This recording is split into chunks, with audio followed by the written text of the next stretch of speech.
दोस्त, होली के दिन इसे लाना ना भूलना जन्म जन्मांतर की गरीबी को मिटा देगा।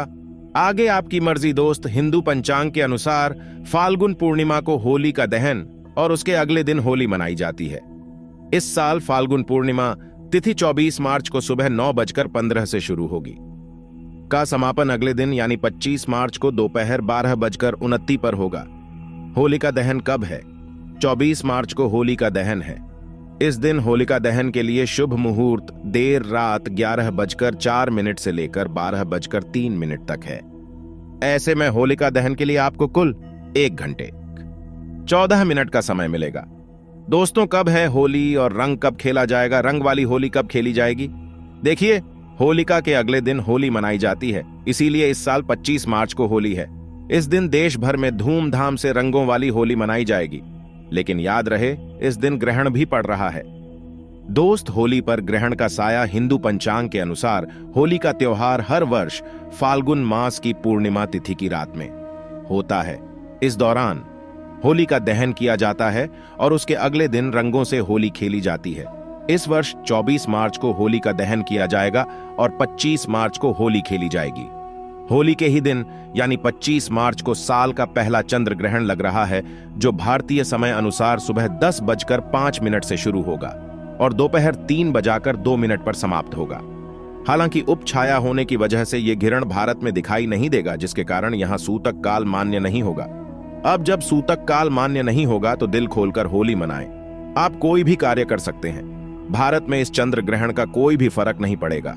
होली जमकर मनाएं। जय श्री राम भगवान का नाम लेकर होली खेलें। आपके ऊपर कभी ग्रहण नहीं लगेगा। राम के नाम से ही ग्रहण शुभ फल यानी शुभ परिणाम देने लगता है। होली पर आपका बाल बांका भी नहीं होगा। एक बात नोट कर लीजिए, दूर दूर तक इस चंद्र ग्रहण का भारत पर कोई असर नहीं होगा। बाहर विदेशों में लग रहा है, वो भी रात के समय, क्योंकि बाहर विदेशों में उस समय रात होगी। इसीलिए भारत में इसका कोई भी असर नहीं है जब सूतक काल नहीं लग रहा है। तो जमकर खेले होली। इस समय जो डर गया बहे मर गया, होली का रंग इस समय आपके ऊपर जरूर होना चाहिए। होली में पूरा शरीर आपका जगमगा उठे, ऐसी होली खेलना चाहिए। दोस्तों, होली की अग्नि में ये 3 चीज भूल कर भी कभी मत डालना, इससे उल्टा आप पर गरीबी आ सकती है, घर में कंगाल आ सकती है। होली के दिन ऐसी पूजा कभी ना करें। सनातन परंपरा में होली का त्योहार बुराई पर अच्छाई की जीत का प्रतीक माना गया है। होली का महापर्व खुशियां और रंगों से भी जुड़ा होता है। होली की रात को दैव्य शक्तियां की रात माना जाता है। इस दिन आसुरी शक्तियां का नाश होता है और दैव्य शक्तियां का उद्गम होता है। इससे दरिद्रता का नाश करने का, जीवन में चल रही परेशानियों को मिटाने का, दुख तकलीफ सारे कष्टों से छुटकारा पाने का सबसे अच्छा दिन माना जाता है। शास्त्रों में नक्षत्र विद्या में होली की रात को सिद्धि की रात कहा गया है। इस दिन नकारात्मक और सकारात्मक ऊर्जा दोनों ही बहुत सक्रिय रहती है। लोग सदियों से इस दिन सिद्धियां हासिल करने के उपाय करते आए हैं। होली की रात में जो साधना की जाती है वो बहुत ही कारगर और फलदायी सिद्ध होती है, जो कि 100% सिद्ध हो ही जाती है। इस दिन आप किसी भी देवता की साधना को सिद्धि कर सकते हैं। आज के इस वीडियो में हम आपको बताएंगे होली पर किए जाने वाले कुछ ऐसे प्रभावशाली उपाय जिनसे आप आने वाले नए हिंदू वर्ष में खुशियां पाओगी।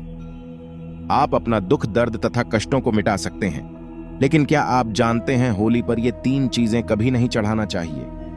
इससे उल्टा आप बर्बाद हो सकते हैं। वीडियो का अंत तक जरूर देखना। दोस्तों, आगे बढ़ने से पहले कमेंट बॉक्स में जरूर लिखें जय माता दी और हमारे चैनल को सब्सक्राइब करके इस बेल आइकॉन को जरूर दबाइएगा।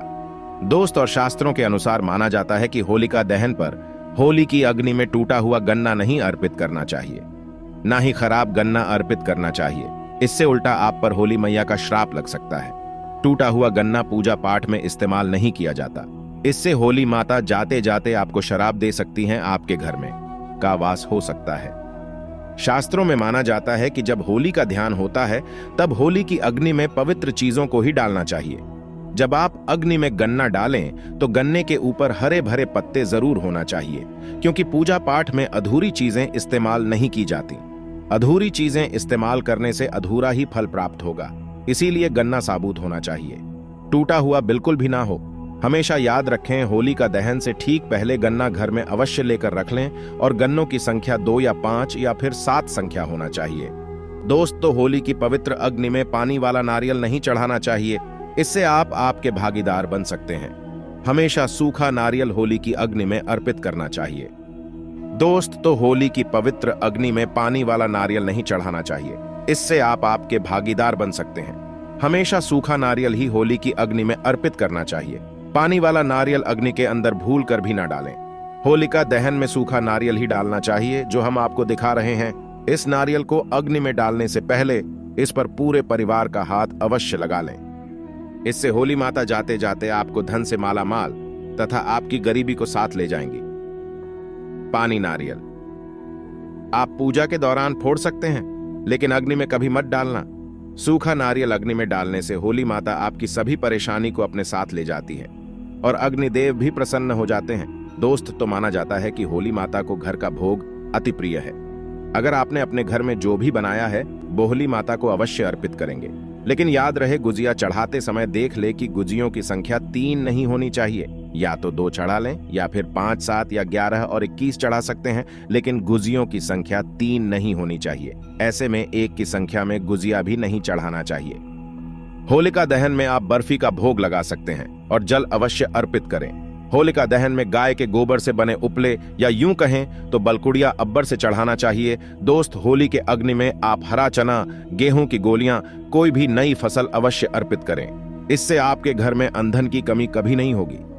जब आप माता को बालियां अर्पित करें तो देख लें टूटी हुई बालियां ना हो, सूखे हुए पत्ते ना हो, एकदम बालियां हरी भरी होनी चाहिए। होलिका दहन की अग्नि में सूखी बालियां चढ़ाने से पाप लगता है। दोस्त, और शास्त्रों के अनुसार माना जाता है कि अगर आपको मासिक धर्म आ जाए तो ऐसे में आप होलिका दहन की पूजा किसी और से करवा सकते हैं। आप पूजा का वैसे ही पालन करें जैसे आप करते आए हैं, लेकिन मासिक धर्म के दौरान होलिका दहन के पास नहीं जाना चाहिए। आप दूर से होलिका दहन देख सकते हैं और आप किसी और से पूजा पाठ कर बच सकते हैं। इससे भी आपको फल की प्राप्ति अवश्य होगी। दोस्त, होली की अग्नि में चावल के बने पापड़ तथा कच्चा चावल अवश्य अर्पित करने चाहिए। होली का ध्यान में चावल अर्पित करने से धन की प्राप्ति होती है। इससे आपके घर में जितने भी गरीबी होगी सब नष्ट हो जाएगी। कचरी, पापड़ आदि होली का दहन में अवश्य अर्पित करना चाहिए। इसे होली का दहन से पहले झूठा नहीं करना चाहिए। जो आपने कचहरी, पापड़ आदि बनाए हैं बहुलिका दहन की अग्नि में अवश्य अर्पित करना चाहिए। इससे आपके घर में धन की कोई भी कमी नहीं होगी। दोस्त, तो माना जाता है कि होली का दहन से पहले होली की अग्नि में बगैर अर्पित किए गुजिया नहीं खाना चाहिए। जब आप माता को भोग लगा दें तभी ही का सेवन कर सकते हैं और सभी परिवारों में गुजिया एक दूसरे को अवश्य खिलाना चाहिए।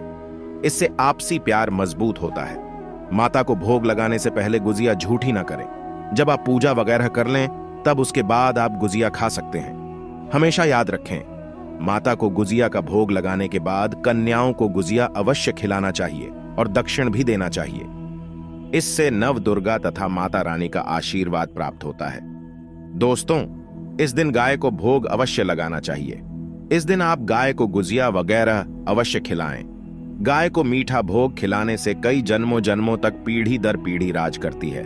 इससे सभी देवी देवताओं को भोग लग जाता है।